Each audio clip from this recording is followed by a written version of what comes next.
Hello மக்களே, உங்க எல்லாருக்கும் வணக்கம். இந்த வீடியோ மூலமா உங்களுக்கு நல்ல ஒரு செய்தியை வந்து ஷேர் பண்ண ஆசைப்படுறேன். எஸ், வரப்போற ஏப்ரல் 25, 26 சௌபாக்கியா மால் அரும்பாக்கத்தில் இருக்கிற சௌபாக்கியா மால்ல ஒரு சூப்பரான ஈவென்ட் நடக்குது. Chitra shopping mega expo.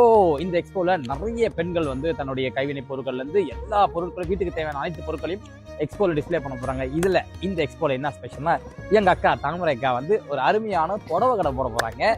என்ன எல்லா இடத்துலயும் பாக்கதானக்கா புடவை, நம்ம கடையில என்ன ஸ்பெஷல் அப்படின்னு கேட்கும் போது அக்கா சொன்னாங்க, தம்பி எங்கேயுமே கிடைக்காத ரொம்ப அரிதான ரொம்ப கைவினை ஏற்றப்பட்ட புடவைகள், முக்கியமா நம்ம பட்ஜெட்ல அடங்குற மாதிரியான சூப்பரான டிசைன் சாரீஸ் எல்லாம் போட போறாங்க. அக்கா மாதிரி நிறைய தாய்மார்கள் இருக்காங்க, தங்கைமார்கள் எல்லாமே வந்து இந்த எக்ஸ்போ வந்து களை கட்ட போறாங்க. உங்களுடைய வேலை என்னன்னா, இந்த சம்மருக்கு நல்லா குழு ஷாப்பிங் பண்ணணும்னு நினைச்சீங்கன்னா மறக்காம நம்ம சித்ரா மெகா ஷாப்பிங் எக்ஸ்போ வந்துட்டு முக்கியமா நம்ம கடையில வந்து ஒரு புடவை எடுத்து தான் பண்ணுவோம். Okay, see you there.